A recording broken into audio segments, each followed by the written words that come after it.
Bharatiya Vidya Bhavan in West Kensington, and this is the first public program of Holiness Mataji 1979.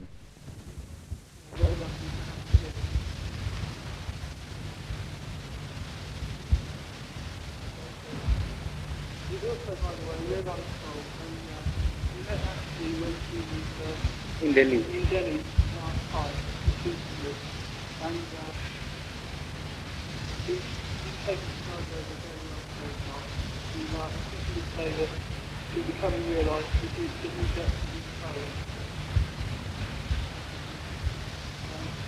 To me, it gives immense pleasure. I should not call it pleasure, it is ecstasy. It is such an enjoyment. It cannot be described. It has only to be experienced. To me, when I met Mataji, actually Mataji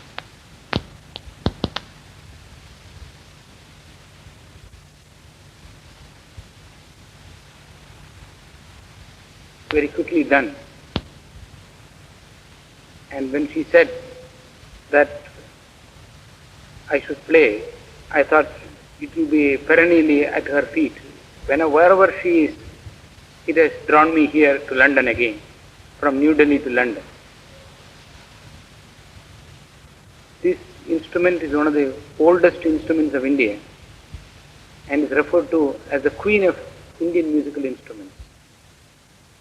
The very fact that it is mentioned in great epics like Ramayana and Mahabharata, of which you must have heard, you must read, it mentions this instrument in particular. Especially Ravana, the antithesis of Rama in that epic, has, by his devotion on this veena, got boons from God. Great saints have mentioned about this instrument and said that those who play this instrument, more so those who hear this instrument being played, they attain salvation very quickly. This has been amply illustrated in our living memory. 200 years ago, 2-3 great stalwarts in music attained salvation only through this music. And one of them, Dikshadhar, who played, but to him, veena meant everything. And he attained salvation. He has left to this day several hundreds of compositions which move you straight towards the path of eternity, to a path of self-realization. I am going to play today a kriti of Tyagaraja which says Swara Raga Sutta, the beauty of Swara and Raga, how you should enjoy it, how the Swara pure sound itself is going to move you. I will play that in Raga Shankarabhana. I will detail this in universal Raga in the scale.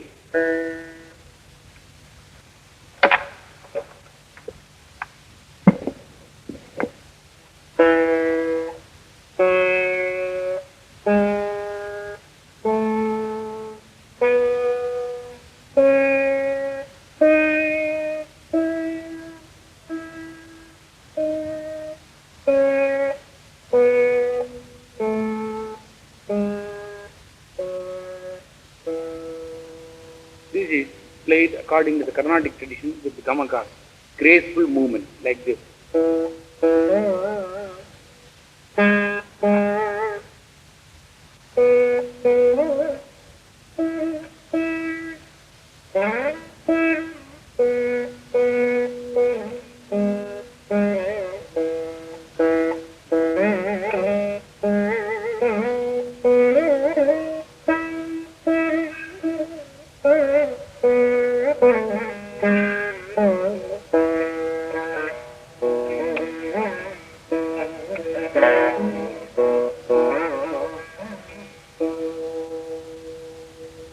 Combination of various swaras, which are by themselves aesthetic and beautiful. The combination we worked out according to various groupings, that is the raga, and which pleases, the combination which pleases the mind. I will play some combinations with raga before I take up the kriti.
thank Mr. Iyer for a very nice Veena recital.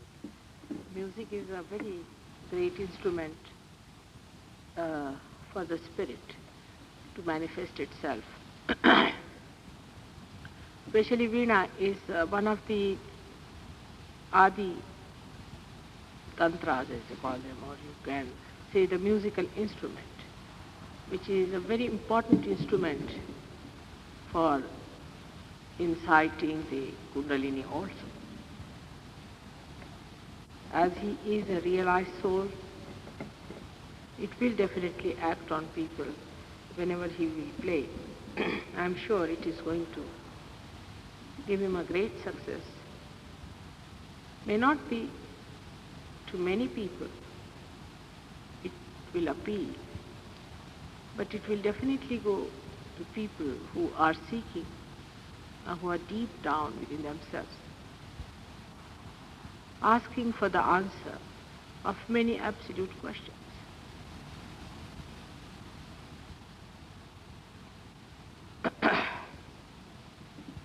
The seeking is a fashion today in the West, and also is very genuine among many.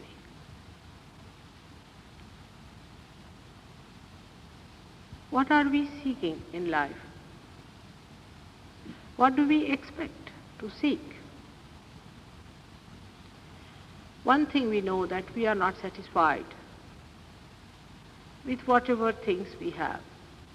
We are not satisfied with our material being, neither with our emotional being, neither with our mental being.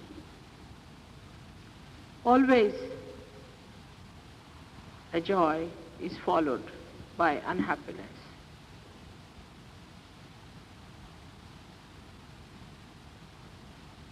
That means there is something imperfect within us, something lacking very much.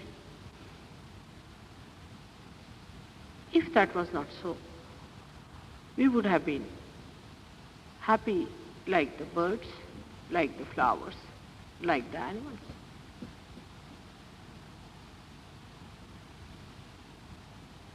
This lacking is felt only in this form which we call as a human being. Only in the human beings one feels that there is something that is missing in life.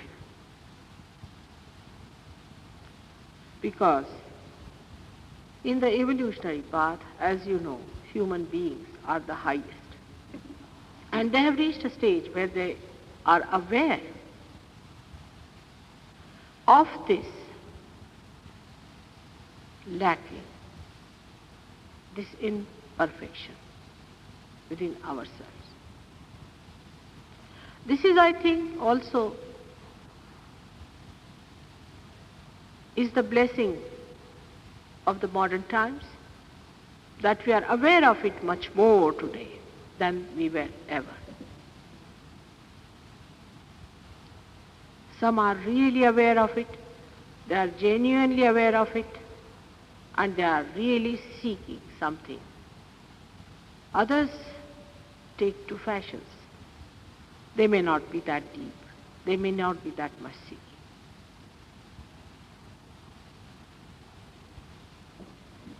But if I have to tell you that there is a life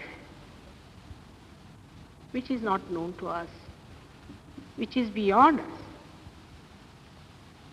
it's not easy for a thinking man to believe into it, because we see only our body. We can see the working of our mind. But we cannot see other things, we cannot feel them through our senses. And it's very difficult for a modern person to believe into something that is beyond. But it is not only in one dimension that we have another life, another force, another source. But I would say there are at least 4 dimensions in which we live, unknown to those realms which are around us. Sometimes we get a glimpse of that, sometimes. But we are not stationed there, neither we are there to understand it. Here are, we have shown in the diagram, a human being. I hope you all can see. Can you? You all can come this way. You don't need to be in that wing. Could all be this wing is better, because when new people will come, they can just go there. It's better to be on this wing. Yeah, somebody has to. Now, can you all see this? You can push it down.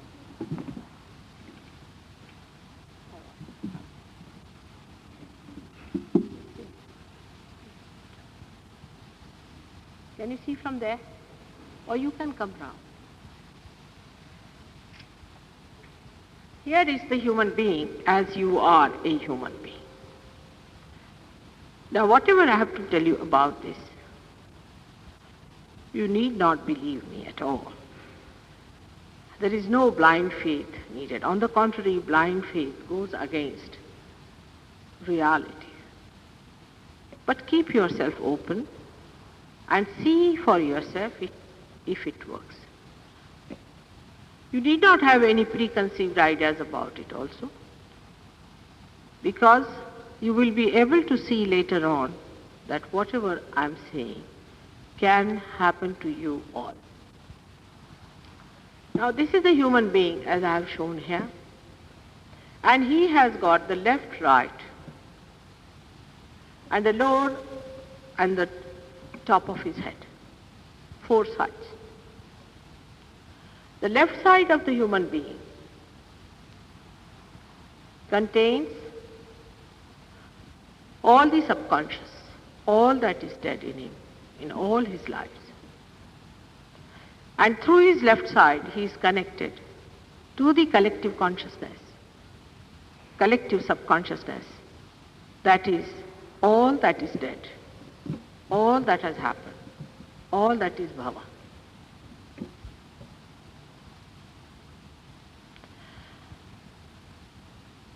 On the right-hand side, there is another area which is called as the supraconscious. Left-hand side is all the past, right-hand side is all the future about which we conceive of, about which we think of. By our mental activity, we can conceive of all the future we can achieve. For example, the idea of going to the moon existed in this part. You have achieved it by movement towards the right.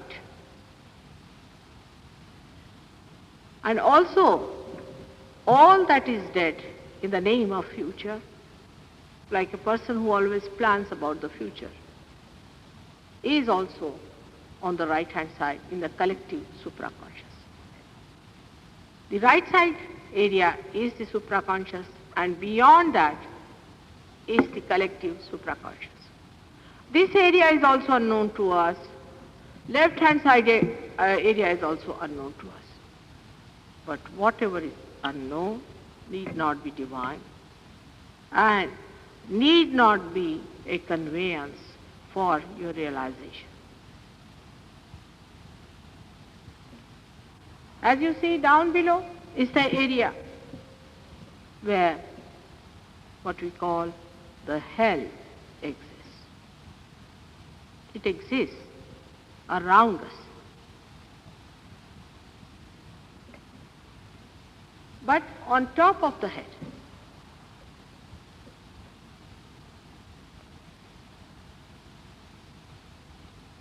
there exists an area of super consciousness. That is the area of divine power. We have heard in the books that there is all-pervading divine power, the Holy Ghost, the Adi Shakti, which encompasses the whole universe, the whole creation, even the small atom and molecules, is pulsating because of this all-pervading power of divine power. In all the scriptures, it has been described But how are we to believe into it? Is there really such a power existing? Is there something beyond, or it is only the material life that we live into? That we are every day today we are worried what to get for food, what to wear, how to go about, social life, political life, economic life. Or is there any other power which is really manifesting, acting, controlling, coordinating, and also all the time loving you?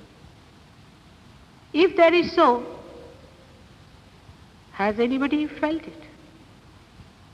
Has anybody known it? This is the power you are really seeking, not the power of the left hand or the right hand, nor the power of hell, which is a bottomless pit. You are seeking the power that is all-pervading, is the power of God's love. Love is the most powerful thing. But which love? Is the dynamic love of God. Is there God even? One can ask a question like that. Is there God? Are we to believe that there is God? How are we to believe that there is God? People have believed into God without knowing Him, without feeling Him, without any experience. Why they have been doing it? Because there has been a sustaining force. Some sort of a sustaining force has been working on them, which has kept them alive to the fact that there is some power whom we can call as divine power. But nobody has so far been able to give an arm's understanding or feeling of it. Very few who talked about it, who felt it, were never accepted by common people. They were rejected, stoned, crucified, killed, poisoned.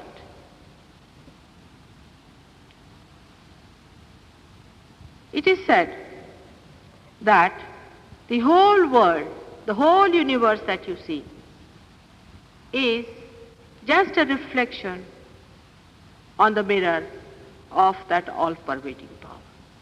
When you see the reflection, you cannot see the mirror. You have to become the mirror, but how? Then we come to one question. Why did human being become a human being from amoeba stage? Why did he become that? What is the purpose of making him a human being of this shape? We should wonder about it. Why with two limbs like that, two legs like that, in an erect position? It's a fundamental question which any scientist should look into. What is the reason for creating in all these thousands of years a human being? It is not just to run a puppet show of politics or economics. It has no meaning. It's just a game going on. You can see it clearly. It's a game.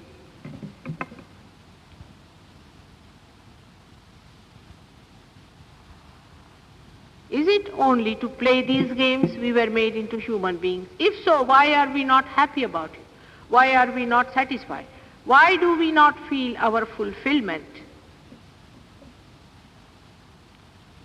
The reason is our fulfillment is not this. It's something very different.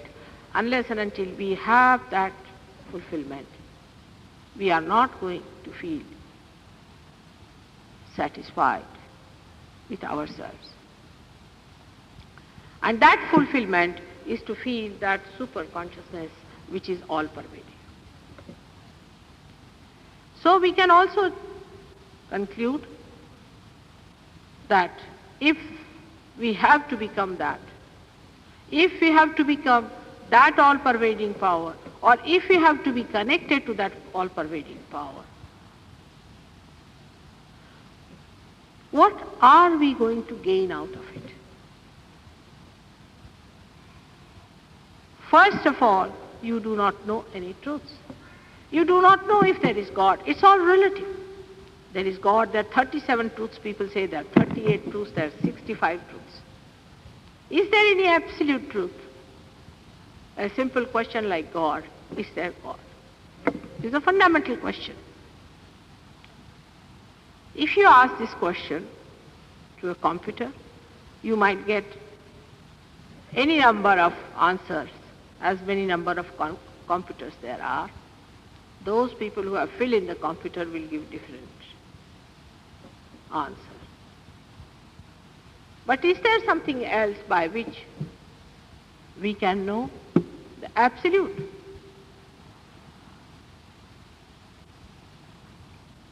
We have become a human being without doing anything about it. We were just amoebae, and we have become a human being. We have done nothing about it. What are we going to do to become that by which you are going to know this super consciousness within you? You cannot do anything about it. It is a spontaneous process.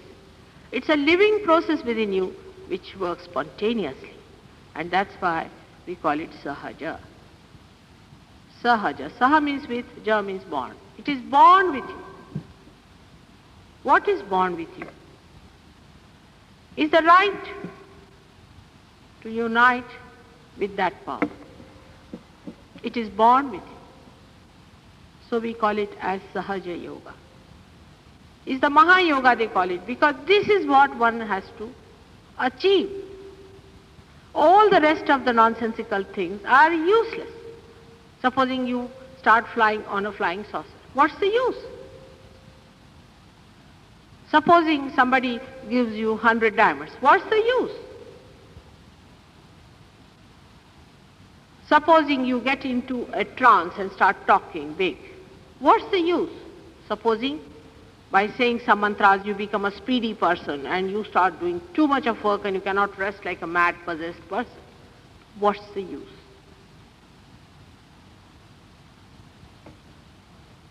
So what do you have to become? Is yourself, which you are not yet yourself. Because you do not know yourself, you do not know what is within you. You cannot feel yourself. Because you cannot feel yourself, we can say that there is no awareness about yourself. At the most you can see some pain here or a pain there. Because you cannot feel yourself, you cannot feel others. Now what is the mechanism that God has built within us? How are we built? We'll have to find out. In our being, God resides as a reflection. In our heart, as spirit, as Atma.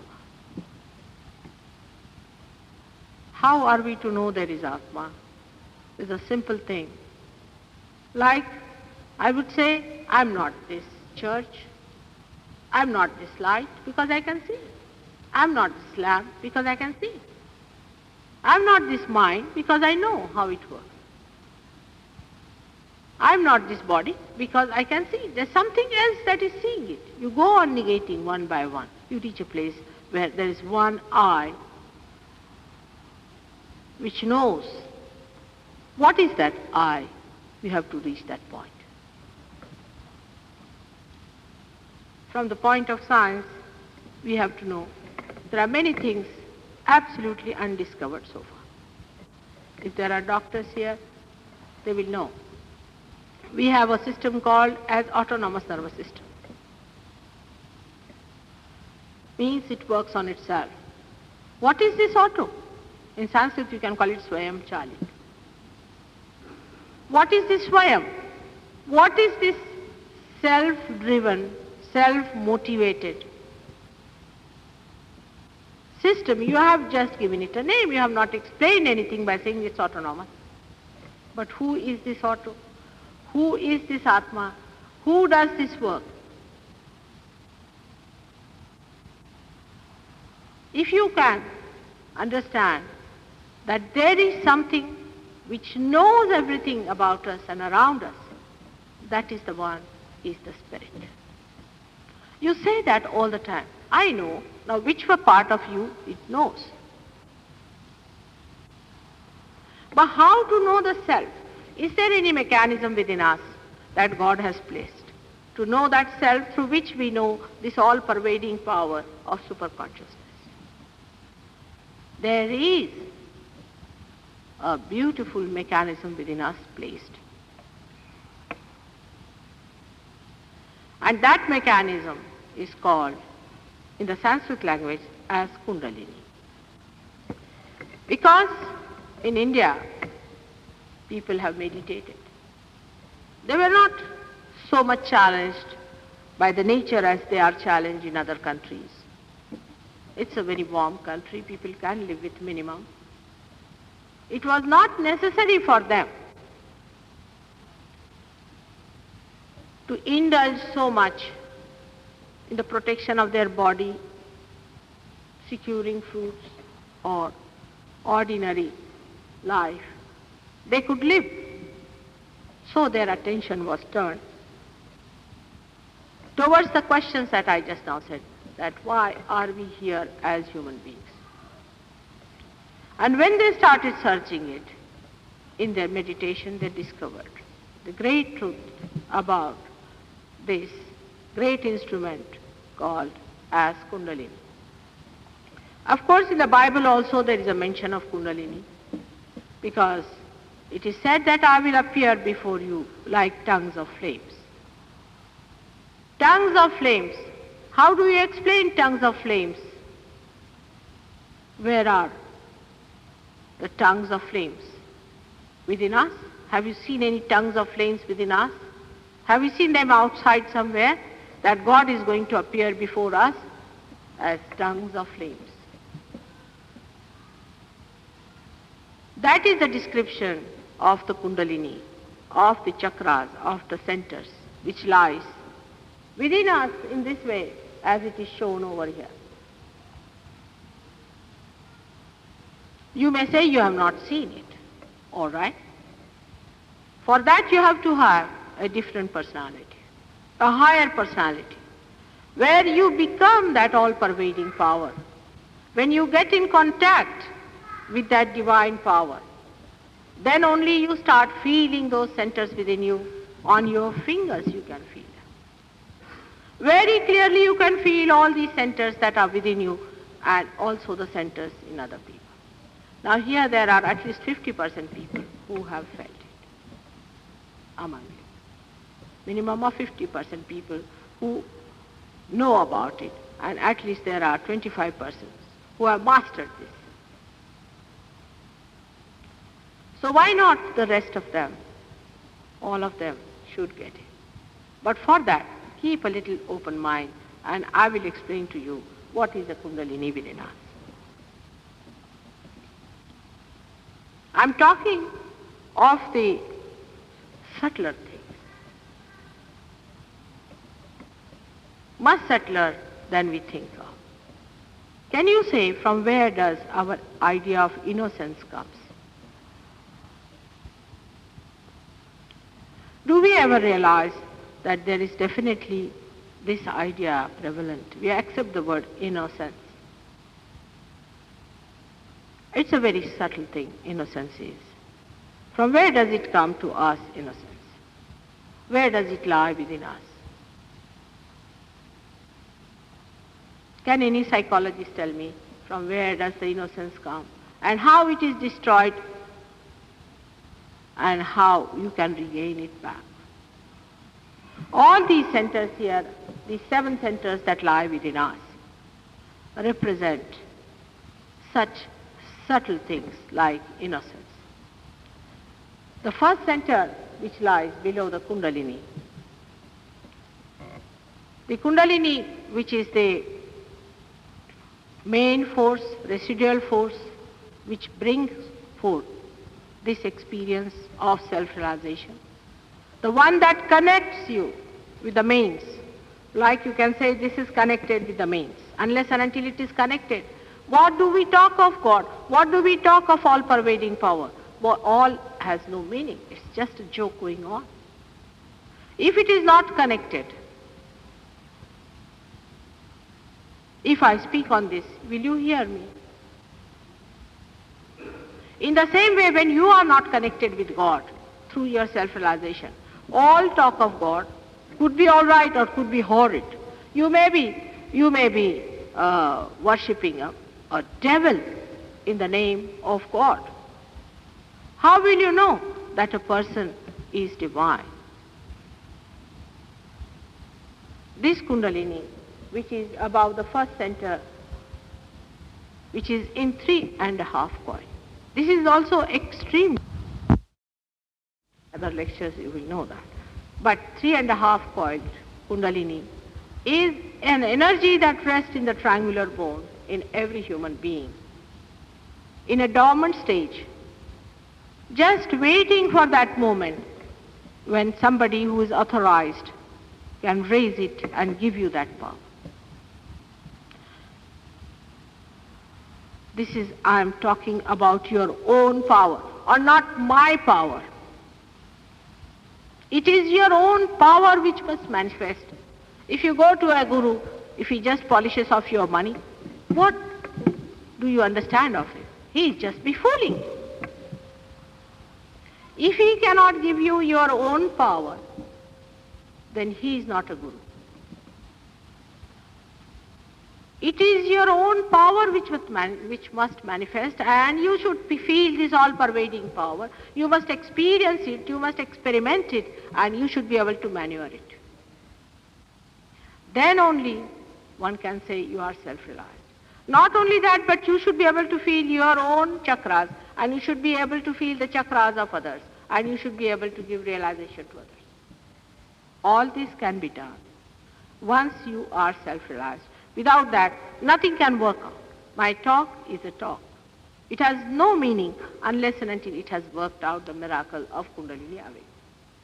Now, a lot has been said against the Kundalini awakening part. People have frightened. There are books and books which fills people with awe to read about Kundalini.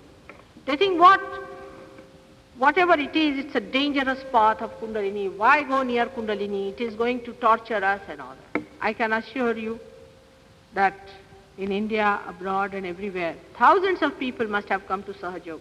Not a single person has suffered.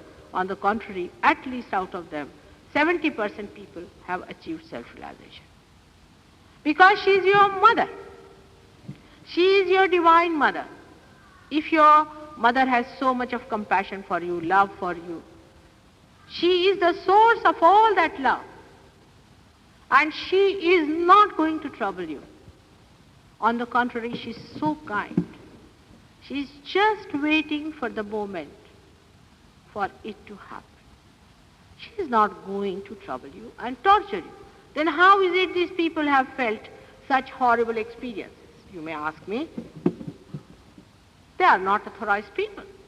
They do not know how to do it. They have no authority to awaken the Kundalini. Supposing you do not know how to handle a mechanism, electrical mechanism, and you put your hand into it, you will burn your hand. Does that mean that electricity gives you burning? If you are not a person who is entitled to do a thing, such a person has to be definitely a holy person. If he is not a holy person, he has no business to raise the Kundalini. A person who leads a very sinful life has nothing to do with Kundalini. One must know that sinning can never take you to God. But a person who is holy and the one who is realized can definitely raise your Kundalini, and Kundalini only will rise because of him and not because of any ordering or any maneuvering or any doing about it. All these tricks are absolutely useless because Kundalini is the consciousness which understands, which thinks, which loves, and it obeys only the one who has the power to love as much as she does.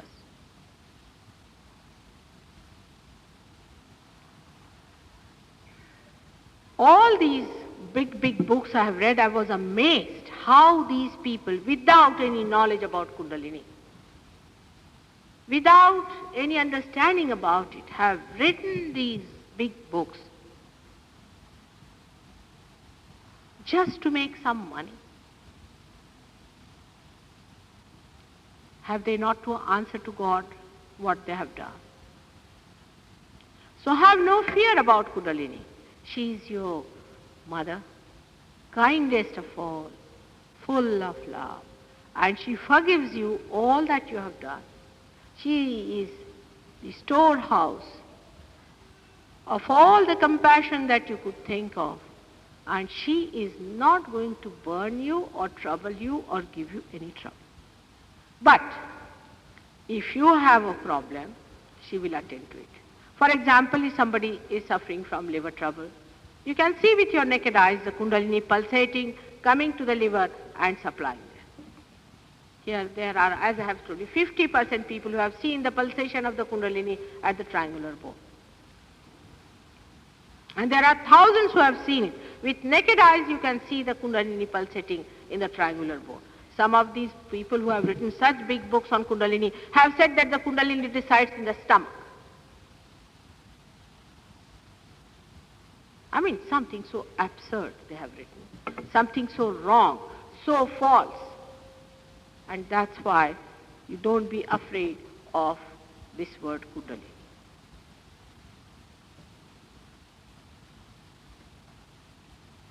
This Kundalini is the one kept in a sleeping condition, they say, for this last culmination of your evolution as a human being, to become connected with that subtle force. And this Kundalini, when it rises and passes through the various chakras, it enlightens them one by one. All these chakras are placed within us during the different evolutionary periods. The first one, which is the Ganesha chakra as they call it, is the Mooladhara chakra, is the center of Mooladhara. But is not the Mooladhara or Kulakunda as they call it, is the Mooladhara chakra, means the one which sustains the Mooladhara. Now what is the word meaning Mooladhara? Means the support of the root. What is the support of the root? The support of the root is the ground, is the earth, is the matter. And that's why this represents the matter within us. Matter is innocent. Matter has got the innocence, and you get your innocence from this chakra. Sri Ganesh was made out of the, they say, it's a beautiful poetic way of saying, out of the mud that was covering the mother Parvati, or you can say the Gauri at that time, because she was not married, in the sense that she was a virgin, just finished her marriage, and she was to meet her husband. And this virgin wanted to have a bath before meeting her husband. So she cleanses her hands properly and makes this deity of Sri Ganesh, which is bestowed on this center. If you really develop your proper insight through meditation, you can see Sri Ganesh settle down there very clearly.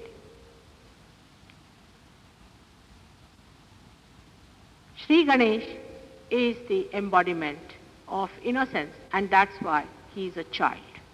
That's why his head is that of an elephant, because an elephant, being an animal, doesn't grow into ego and superego like human beings do. That's why he is a child. He is the embodiment of childhood, and he incarnated on this earth once, which is described in the Devi Bhagavat, if you read, as Mahavishnu.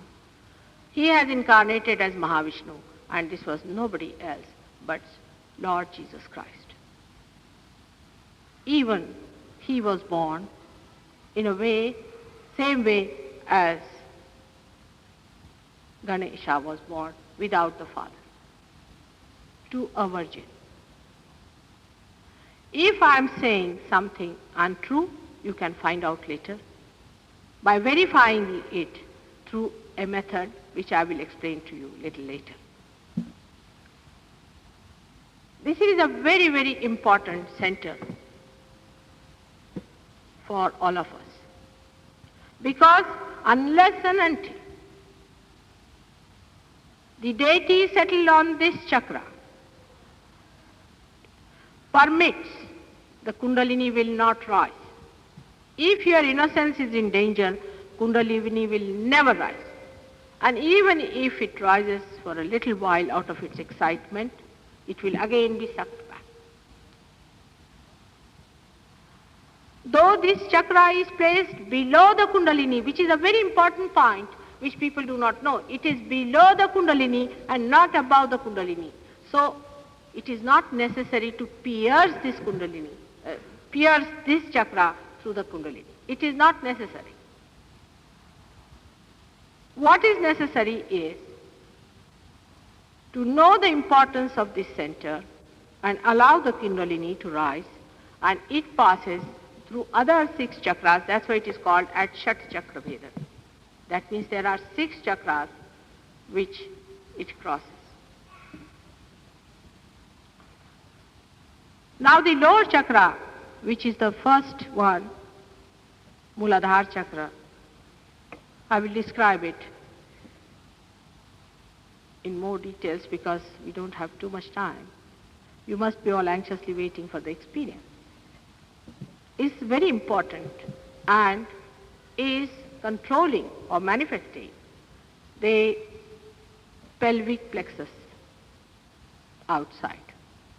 Now, we scientists know about the pelvic plexus being placed there. This pelvic plexus also has got 4 subplexuses. In the same way, this center also has got 4 petals. Now, you know what is a pelvic plexus is and what it does. It looks after the sex, the excretion of urine and stools. At this place, Ganesha was placed because he's like a lotus in the mud. And that's why it is important that we must understand about our sex life. And we must know that we have to be correct in our ideas about sex life. Those people who say that we can excite Kundalini through sex are immoral people. They are sinful people. They are teaching you how to commit sin. This is your mother, the virgin sitting down there. And if you want to put your sex onto your mother, what will you call it? I was shocked. I'm so shocked that there is a regular organization going on in this London which is teaching you how to commit sins. And there are thousands and thousands of people following that sort of an organization. I think it's a very wrong thing and absolutely condemnable, blasphemous. Apart from that, it is punishable, and if they have any fear of divine laws, they should give up all these ideas and take to proper life. It doesn't mean any kind of fanaticism. It means that you should lead a good married life. It doesn't mean that you should take to sannyasa. Sannyasa is against Sahaja. It is absolutely against Sahaja. If somebody is a sannyasi, know that there's some sort of a danger with this man. Sannyasa is another show. What is there to show that you are a sannyasi? If you have sannyasa within you, you are there. You are a sannyasi. Why to put a cloth or a dress to show that you are a sannyasi? All these extreme behaviors of life are not needed. To achieve that state, you have to stabilize yourself. Sthira. Stabilize yourself. Do not go to extremes. There is no need to go to extremes. It's in the central part you have to be. Not to go to one extreme or to another extreme. Actually, when you go too much to one extreme, you will definitely go to the other extreme. It happens like that like a pendulum, you move from one to another. For example, in this country, people were very materialistic. They were thinking matter was very important. They were building up, doing this, doing that. Now, when it is over, you young people have discovered that, oh God, what all this is. This is not joy-giving. So you also have moved to another extreme. No, it is not that way. It is in the center. You have to be in the center, in a complete balancing way, in a stabilizing way, to achieve your self-realization. It is in the central path that the Kundalini rises, not on the left or the right. That's the path called as Sushumna Nadi. And this is the bridge which is made when you are facing a person who knows, who is authorized to give you realization. This bridge is created within you. Through what? Through what I call as Chaitanya Lahari. It's the cool vibrations which are described even in the Bible, the cool vibrations of the Holy Spirit. From where do these vibrations come? Are they within you? They are not yet felt in your central nervous system. You cannot feel them. The Spirit emits them. When you are enlightened, the Spirit starts emitting those vibrations. And by that, you can feel it within yourself. The different centers that are within you, you can feel them, which is mistaken. We have shown here the different chakras that are represented on the hand. Where do you feel it? For example, you see the second chakra is the Swadhisthana chakra. You feel on the left hand Swadhisthana chakra. When do you feel left Swadhisthana chakra? When a person is unauthorized, using unauthorized ways of handling the psyche, like psychologists. All the psychologists catch on this center. When do you catch it again? Is when a person is over hard working. That is called as atikarmi in the book of Gita. Atikarmi, the one who works very hard for material things and for physical being and doing all kinds of yogas at the same time just to have a nice body or to have a nice house or to have a nice aura of material well-being. Such a person always catches on the left Swadhisthana. What is the disease you get out of it? Diabetes is the first. That shows you are so imbalanced that the balance has to be created. You get the catch on the left-hand side, means you get the diabetes. You can get the kidney trouble. You can also get some trouble with your spleen.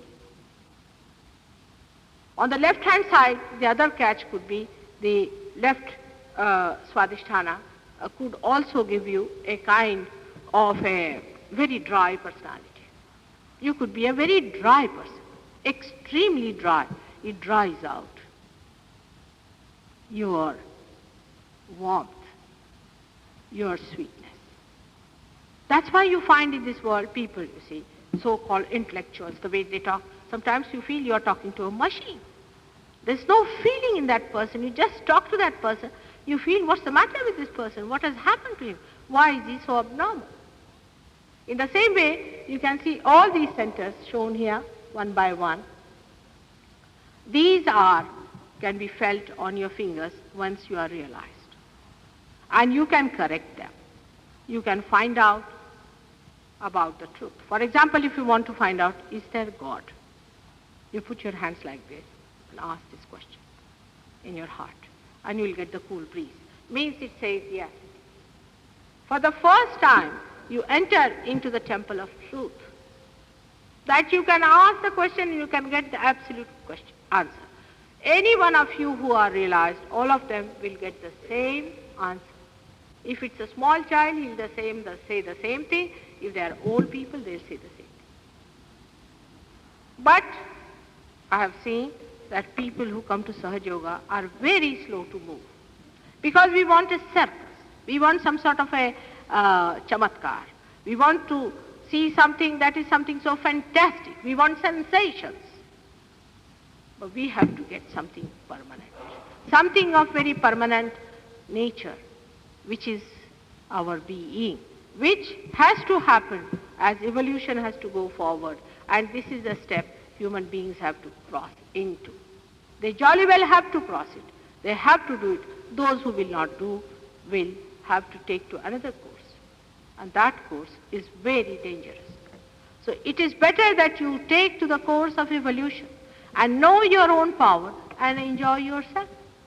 Because not only that you will know the truth, the absolute truth, but you will know what we call the all-pervading power. You can, from here, tell about others what's wrong with them. Because you jump into collective consciousness. You start feeling other people. Sitting down here, you can say, what's wrong with this person? What's wrong with that person? You can even correct that person. Even only thinking about them, you can help them. Of course, when you get this enlightenment, physically you are all right. Mentally you are all right. Emotionally you are all right. Now there are many people in SahajaYoga who have been cured of cancer. In London itself, there's a very famous person who has been cured of cancer. Cancer can only be cured through SahajaYoga. I have told this thousands of times. But when they get cancer only, they will come to me, not before. Till they get the cancer, they will wait. They will not take it up seriously till they get cancer or some sort of a trouble. If they come to me, they will only come when they are sick and about to die. Instead of that, if you take SahajaYoga seriously, you will never get cancer. Not only that, but you can cure other people because you are working on the parasympathetic, which is the balancing thing. How it is cured, how it works out, everything can be learned without paying a single pi to me or to anyone who knows about it. It is a very simple thing how these physical elements can be cleared by clearing all these centers, because these are the centers which are underlying forces which control all our other organs, which we call them autonomous. Once you can control these centers, you can control all of them, and you can have a very beautiful health. No problem with your health.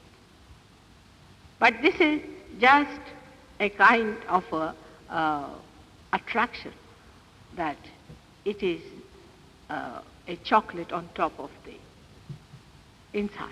Because I have seen mostly people come to SahajaYoga when they are absolutely sick. But are you seeking only that? Then you will get cured, again you will have some other disease. Then again you will get cured, I will have another third disease. The other day I cured somebody of heart attack. Absolutely, he was cured, angina was cleared out and everything was clear. But then again, after 5-6 months, he comes to me, oh mother, I've got a stomach pain. Now I've got a stomach trouble. I said, what did you do about it? He said, nothing. I was very happy. I went home. I was thankful to you.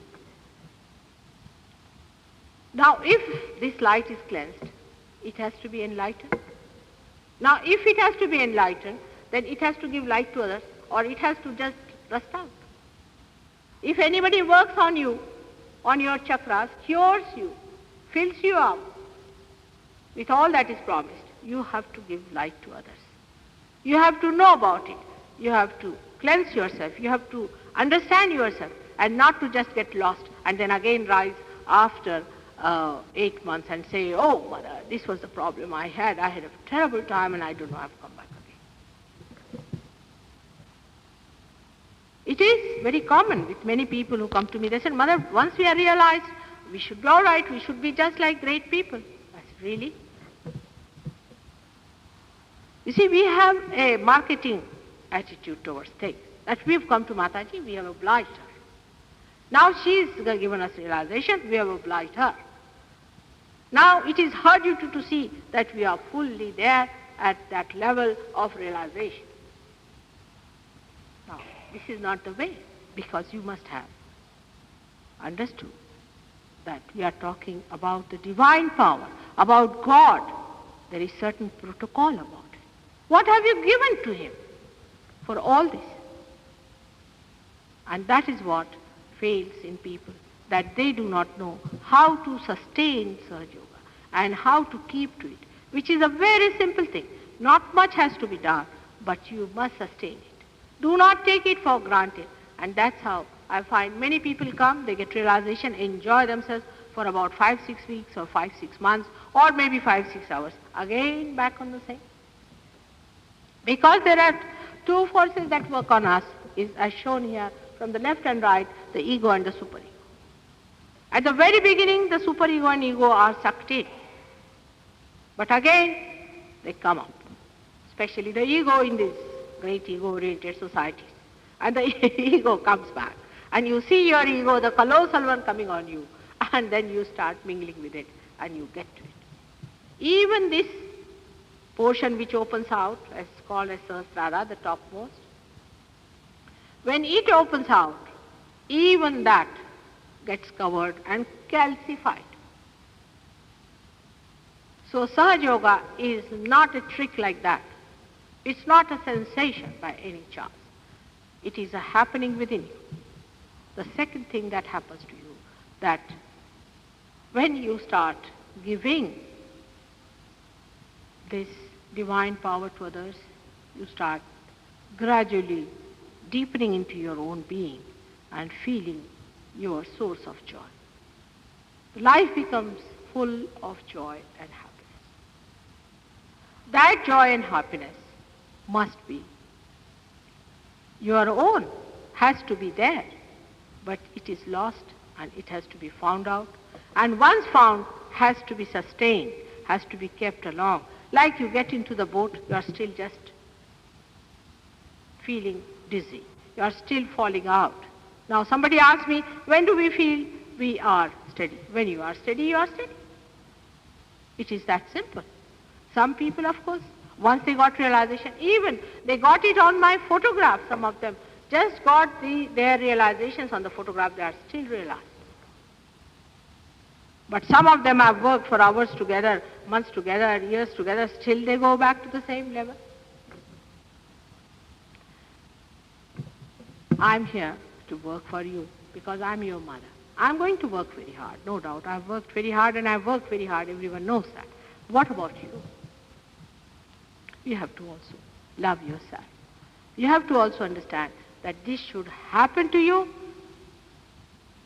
It should be your experience, and that you should sustain within yourself. And then you will know your fulfillment, that now you have become one with that all-pervading power, and that is the time when now you can really give it to others. And you will be amazed what wonders you can do. There are some people here who have done wonders. And then you will know how powerful you are. And so far you have not been at all introduced to yourself. As in Sanskrit they say, anabhigya. No knowledge of yourself, how powerful you are. For that you need not be a prime minister, or you need not be a great personality. On the contrary, very people who are simple, who are normal, who are in the center, ordinary people whom we call it, are the best for Sahaja. Those extraordinary people take time because they have lots of complications around them and they are very difficult. But for simple people, Sahaja Yoga works wonders. In London, you know, we have lots of people here who have got it. And around London and outside in England, we have lots of people who have got realization. But today is a special day which we are celebrating, which was 5th of May 1970. That was the day when this last Sahasrara was opened out. That was the day I saw the opening. It was definitely tongues of flames, with round flames, with all colors, opening out like living flames, very silent and moving and extremely compassionate. You could feel their compassion, opening out fully, and I saw the lotus opening like that, with many colors. And in the center was the Agya Chakra I could see that had brought it up, the Kundalini upward. And that was a sign that now our mass realization could be started, because it has to be our mass. Many people have to get realization, otherwise nobody is going to believe that there is God, or that there is all-pervading power, or there is any spirit. Already people have challenged God without knowing what foolish things they are doing. Then you will realize what is this all-pervading power and how it works, and then the whole thing looks like a drama to you. It's all mithya, it's all falsehood. You see, start seeing it. Once you start seeing it, then the whole thing becomes a joke. And you see the game.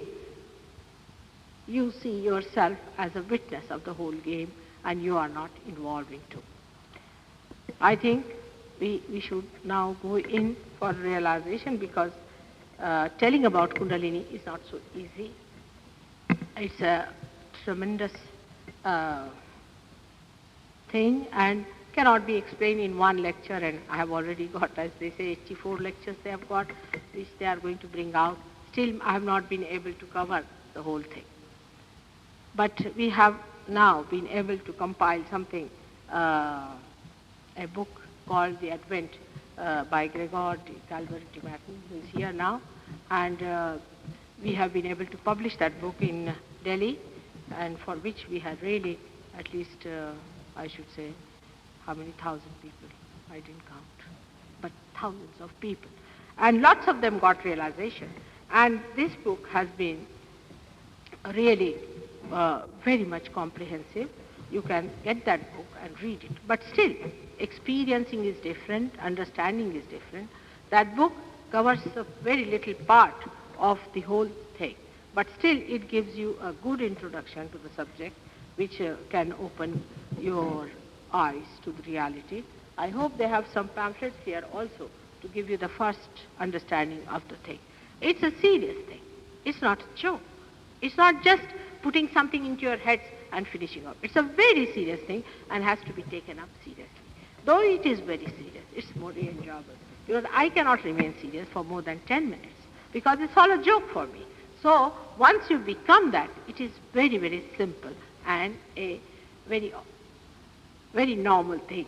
But before that, you have to take it up with understanding and with respect and regard towards yourself. If you are really seeking, you will do it. We have had people, very difficult cases, who have achieved it and who have done it. So I do not think that it would be difficult for you to get this realization and to achieve it, to sustain it, to learn about it, and to give it to others. May God bless you all. If you have any questions, you can ask me for about 5-6 minutes, but ask sensible questions. Just wasting your time and my time is not a good thing. Just ask me very sensible questions, because as I said it, it has to happen to you. It is your own power. You have to get it. You don't have to pay for anything. I don't need anything from you. Nothing you can give. So if you have to take, change your attitude. You are taking from me, not giving me. I'm not asking for votes. I'm not asking for anything.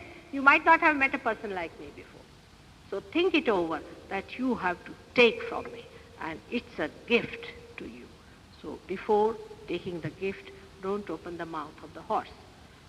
Try to understand what it is, and then ask me sensible questions, because just wasting your time is not good. I will be very happy to answer your questions if they are sensible and good enough, and if they are helping you, because there must be some questions which must be asked.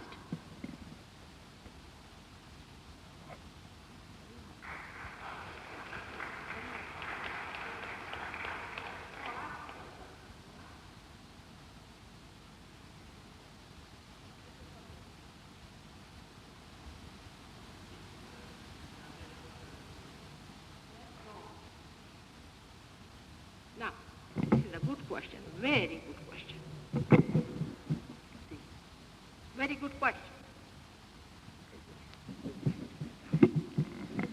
Very good question.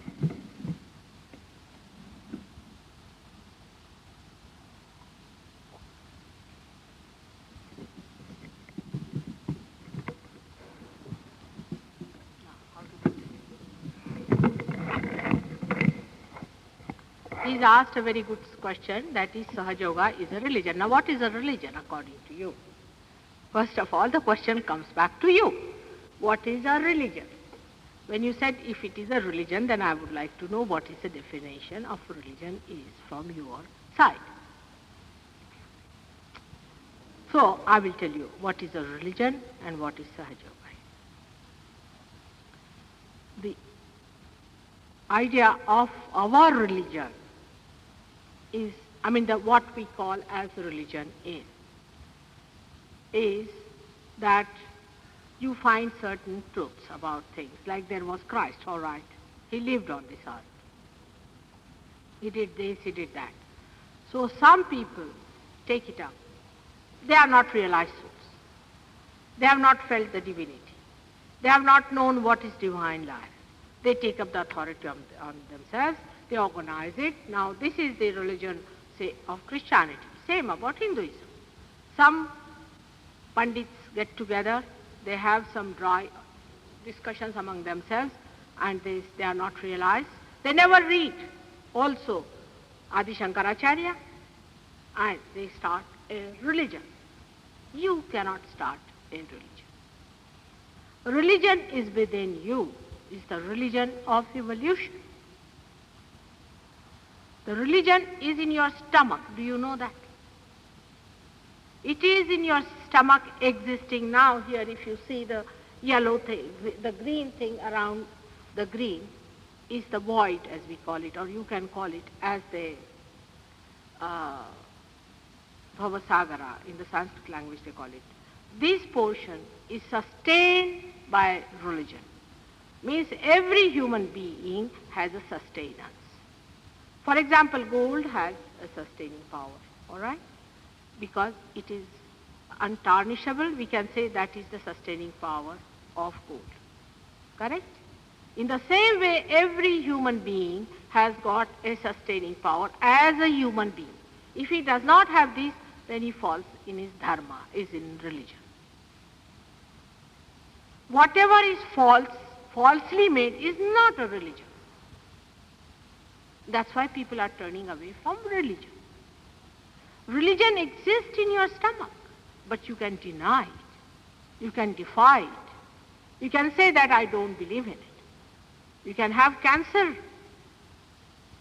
of the stomach because of that. You may have some disease because of that. Fanaticism is not religion. Fanaticism is a disease. I am not talking of disease. I am talking of something that is within you. So if you think evolution is a religion, then I would say SahajaYoga is a religion. If your evolution, if you call it as religion, then SahajaYoga is a religion, but is a religion which takes you beyond your sustenance, beyond your religion, dharma, beyond your dharma. We have among ourselves Hindu, Muslims, Christians, all kinds of people. You know that. All these people can feel it within themselves. It's a religion in their stomachs. They can feel it. They can find out where is the religion. Because, I say, the religion in the stomach is looked after by the deities of primordial master, whom we call as Dattatreya. in the Sanskrit language. That doesn't mean Hinduism. It doesn't mean Hinduism at all. But he's called as Dattatreya in the Sanskrit language. In English is primordial master. He is the same who incarnated on this earth as Moses, as Abraham, as incarnated as Muhammad Sahib, as Raja Janaka, as Nanaka, and also as Shirdi Sainath. Can you believe that Muhammad Sahib is the same as our Nanak? Now in the religion of these people, the Muslims so-called, and the so-called Sikhs are fighting. Can you believe that Mahavira and Buddha were the same as Hassan and Hussein? Which we can prove it to you on vibrations and on curing people. They were the same people reincarnated just to improve on themselves, because people believed into something which they were not, so they were incarnated just to show that this was wrong, no, this was, I never said it, this is the thing. In the story of Nanaka, it was said that once he was sleeping, so they said, what? You are preaching that there should be unity among Hindus and Muslims, and you are putting your feet towards the Makkah. He said, really? Then he turned his feet on the other side. He said, the Makkah has moved. He was the religion, but not his followers. They drink. He allowed them to drink, did he?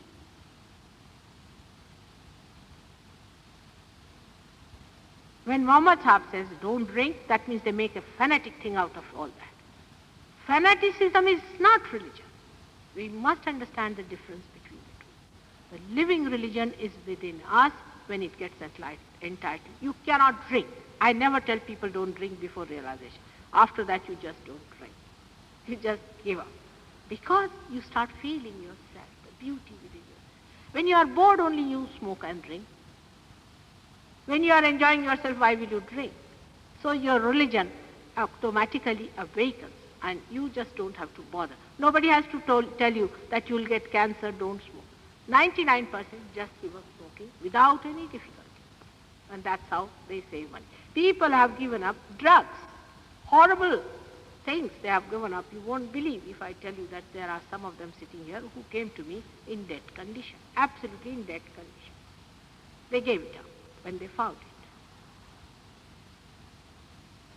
So this is the religion that is within you, which is enlightened through Kundalini, and then it works out. But it is an absolute religion, in the sense that you all feel the same thing. If you feel one finger, the other is also going to feel the same finger. So there is no argument about it. There is no argument. Everybody will say, I am feeling this, mother. So that person is suffering from this trouble or this trouble, whatever it is. Even if you take 10 children, if they are realized souls, if you tie their eyes, they will say the same thing. And they all will clear out there. Every one of them. Whether they are Muslims, Hindus, Christians, doesn't matter. The other day I had an Arab lady who came to me, whom I have cured, who is realized. She brought another Egyptian. And he had pain actually on the left side. First we felt him, because on the left side is affected. But then after the left side was cured, you see, they all started feeling pain here and pain here. So I said, do you get pain here? He said, how do you know? That's the reason I'm with you. And I said, do you get pain here? He said, yes, throughout. We cured him also. Little bit you get pain, just not much, just you feel it. That you start suggesting whether the pain is here and here and here. And with your hand you can move it, you can take it out. Many mad people have been cured by coming to Sahaja. Because when the enlightenment comes, when the balance comes in, when there is light within you, the darkness goes away. The darkness of the subconscious and of the supraconscious disappears. And you become an enlightened person. If enlightenment is a religion, then I would say SahajaYoga is. There is nothing discarded of all the religions. Nothing is discarded but is enlightened and brought forth and told to you that this is this. What was Buddha? Do you know who was Buddha? How he was brought? Do you know who was Mahavira? Now those people who worship Mahavira, if they are fanatics, they are really, if you go and see them, you'll go mad with them. You'll not understand what's the matter with them. What sort of interpretation is this of Mahavira, or of Buddha, or of Rama, or of Krishna, or of Christ? And when you start seeing these fanatic people, the name of religion kills you off. You say, oh God, any religion, get out of it. It's correct. I must say, you young people have seen to it. But still, don't go away from God. You see, always you have seen in this world, everything that is beautiful is covered with something ugly because it's a market. You want to sell something in the market. Religion you cannot sell in the market. They are selling religion. If you read any one of these people, they're 50 million pounds for this, 30 million pounds for this, for raising this organization, for doing this. It's such a headache when I see this thing. The other day I was seeing that picture on the TV, on the Word, that they were organizing so much money and that money. Is that God? Is that religion? So differentiate between the real religion and the unreal one.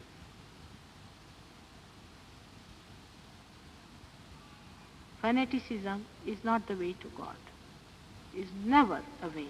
It is one side you go. Or you go to the other side, is denying of God.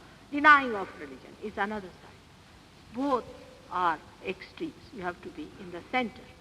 Again I say that you have to be in the center. Just wait and see, let it happen to you.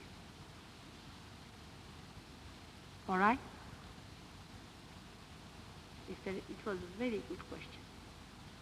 Beautiful. Is there any other question?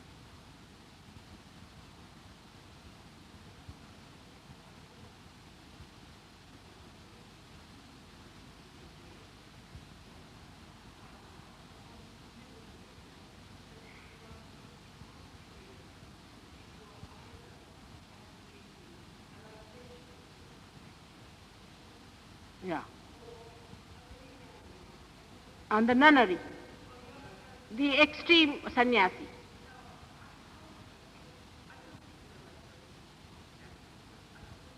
That's all right. Perfectly all right.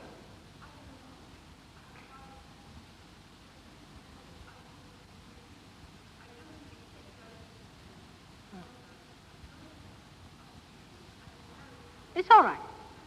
Makes us no difference. No, make no difference. But you see, one should not think that becoming that is very important. It's all right. If you don't want to do it, it's all right. Like vegetarianism also is another fad. That you are vegetarians. You see, there are cults in India who are vegetarians to this limit that they want to be kind to the bugs, So they get the bugs of all the village. They collect it and bring one pandit and put him in the hut and put all the bugs to eat that, or drink the blood of that pandit, or you call that a priest. And that's how they think they have been very kind to bugs. Now what are we going to do with the bugs here, you tell me? You see, one pandit is better than thousands of these bugs. Now if the bugs come here, how am I to give them realization? So this is what it is. You see, if by temperament, if you do not like sex life, it's perfectly all right. But by becoming a nun, if you will find God, is a wrong idea. This is what I'm trying to say. By temperament, if you don't like to eat flesh and things, this is perfectly all right. But if you think by becoming vegetarian you are going to achieve what, is wrong. Not extreme of anything. Not extreme of anything. Any kind of fanaticism. You see, this is the reason why today God's name is erased. Because of fanatic idea. We have to understand, if we have to allow God to work within us, we have to be sensible. We have to be wise. Now see, this temple is sold out to Bharatiya Vidya. What do you say to that? Why? Why church has been sold out to Bharatiya Vidya Bhavan? I don't say there's something wrong with Bharatiya Vidya Bhavan, but a church has been sold to Bharatiya Vidya Bhavan. Sign of what? People are neglecting religion, so-called. All right? Why? Because it's they're getting nothing out of it. So we have to be sensible and wise about it. Because we can see the future now. We can see for ourselves what's going to happen to these younger people who are thinking about it. They should not also be allowed to go to another extreme. 26% people in this country believe in God. Can you imagine? What do they think of themselves? 26% people only believe in God. Out of the 6% must be others, not British. And what do the British think about themselves, that they don't have faith in God? Whom do they have faith in? I can't understand. So it is gone to that limit. Now at least awaken. Only the poor countries where there's no food, nothing, so you supply food to them. Now supplying food is not God's work at all. Looking after the poor is not God's work. Who has told you that it is God's work?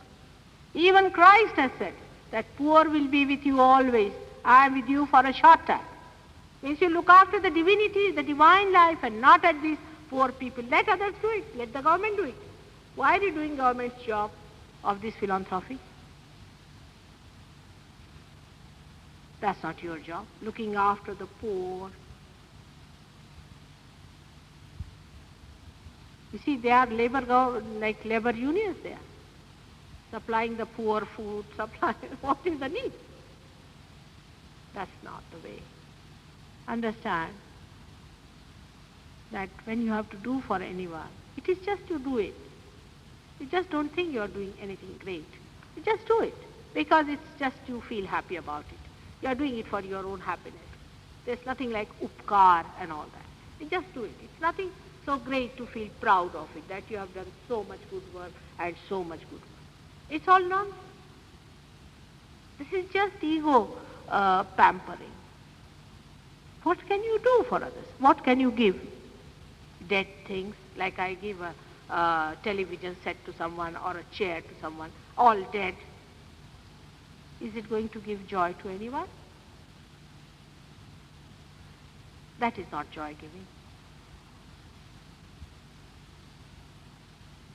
All these great religions which were formed with all these organizations should have given some joy to people. They have not. They have failed completely because their attention was never in the seeking, in the finding out of the truth. They were just organizing it. Do you understand what point?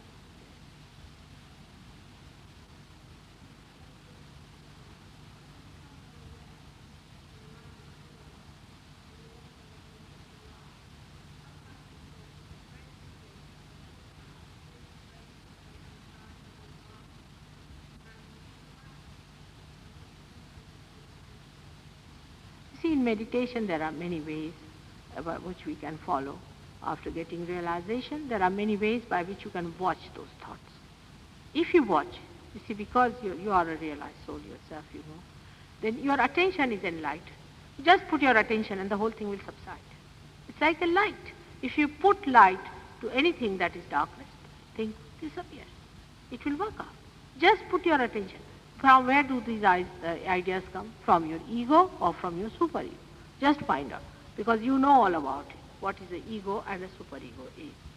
What sort of ideas are coming? You can just watch it and you can get rid of them. It's not difficult. You can remain into thoughtless awareness. There are so many ways we have by which you develop yourself and come.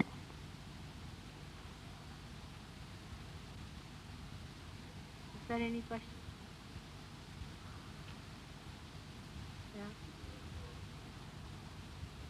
What is? Who is Jesus Christ? He was Son of God, no doubt. Who says he was a prophet? He was Son of God. Huh? What is Holy Trinity? Holy Trinity is the God the Father, God the Mother, and God the Son.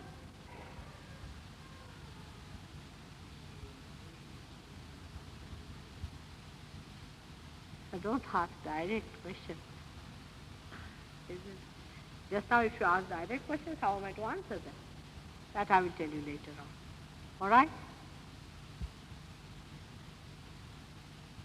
It is from the Holy Ghost, no doubt, but you have to find out also certain things. Find out things about me, things about Sahaja because I'm very cautious and very careful because I know the ego of human beings. If you say one word, they just jump on you. So I'm very careful. But to you I'm going to tell because you are realized. But first of all, get your realization before your ego starts jumping about. All right? Just see it. It's just there. It is giving you ideas. Just look at that. Tell him to wait for a while till you get your realization. Through your rationality, you are not going to go there. I have told you there's an instrument which has to trigger it. It is effortless.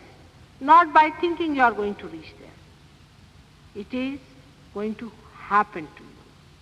It's a happening. So just wait and see. Don't allow your mind to take over you. Because if your mind comes in between, it will try to drag you behind. What has your mind done so far? Nothing. Why depend on your mind?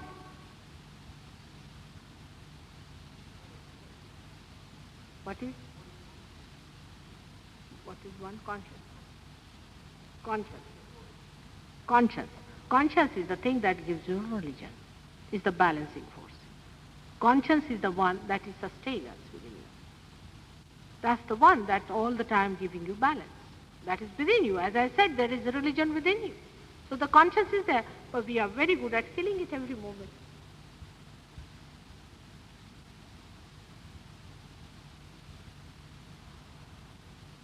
Not allowed. All right? We'll do it later. All right. Anybody else?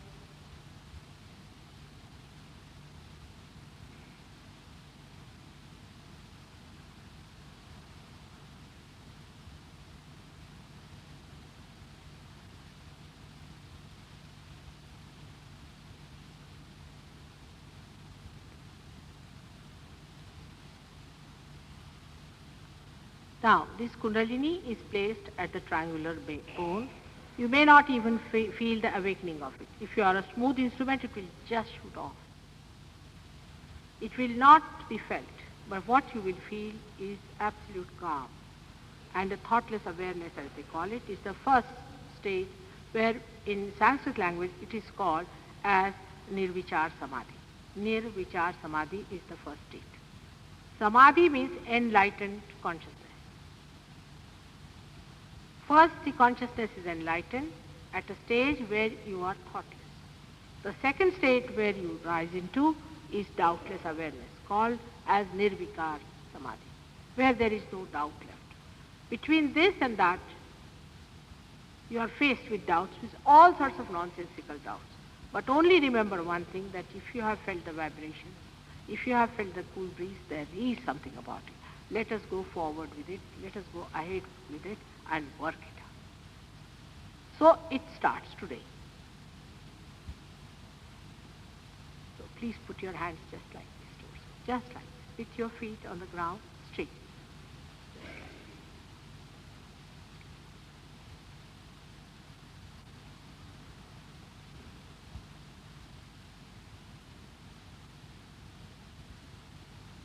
Just like this. Straight.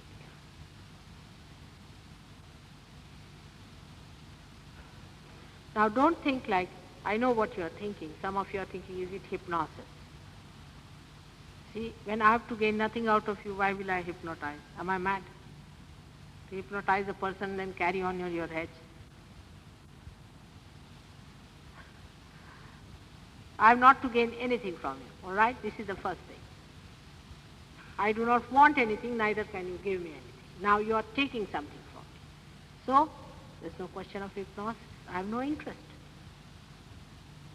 You have to gain something. So just put your hand, just as if you are asking for something. And then close your eyes. You must have respect and regard for yourself, that you are that light and you are going to get it and you are to be enlightened. You are not ordinary people. You are not animals, you are human beings and you are great and you are going to get it. You are not going to feel small about it. If you are going to get it. If you do not get it, doesn't matter, it will work out.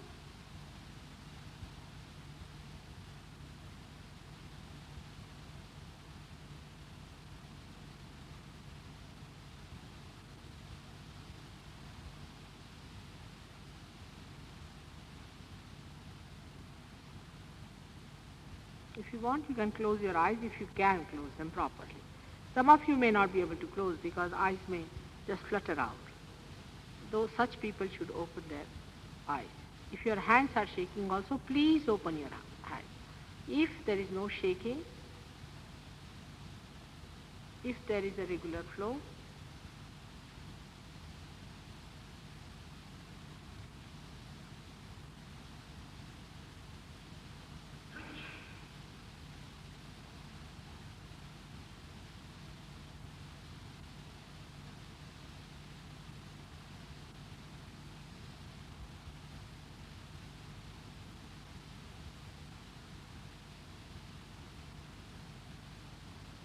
breeze, and for which you shouldn't be worried, and do not start thinking about it. Just allow your mind to rest a little while.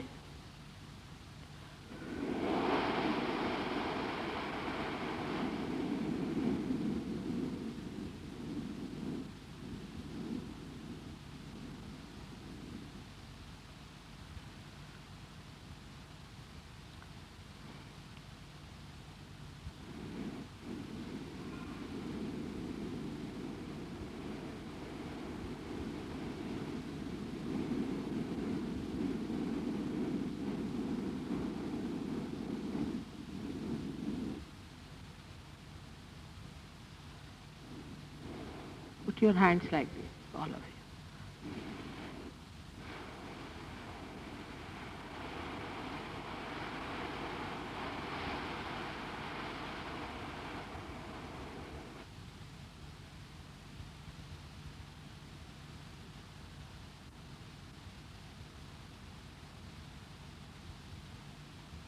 First you feel absolute blankness in your head. You watch your thoughts and you'll find there is no thought coming to you. Then you start feeling a cool breeze. Some people might feel a tingling in the hand or some sort of a burning. Then just throw it away if the tingling and burning is there. But if it is flowing, cool breeze, allow it to pass.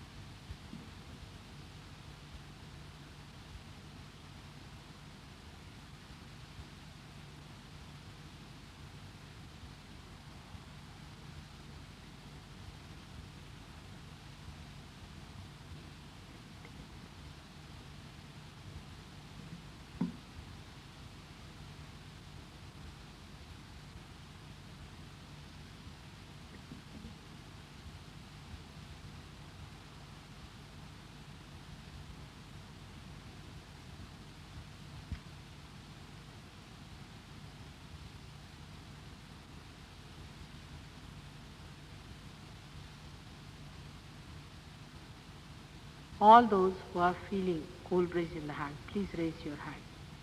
All those who are feeling. Raise them higher. Is it or aren't you feeling? Then put up your hands, all of you. All of you, whether Sahaja Yogis or not, please put up your hands. Good. See? Got it.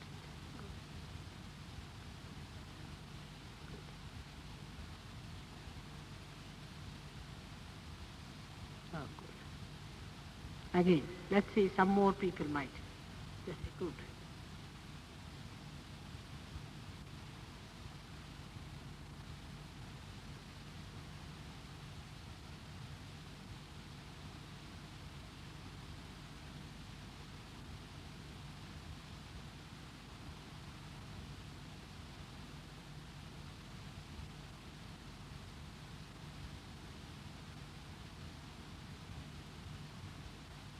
It will work out.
Now again raise your hands who are feeling the cool breeze in the hand. Raise them higher, both the hands. Raise them higher. More. You've got it also. Yeah. It's good.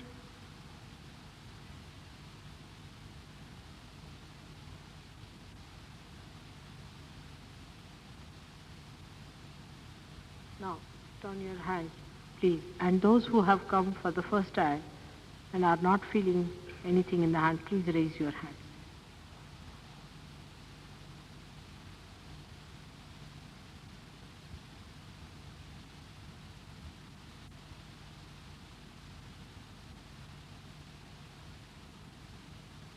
Good. Yeah. So, those who are not feeling, if they could come here, we'll work on them. We'd like to work on them.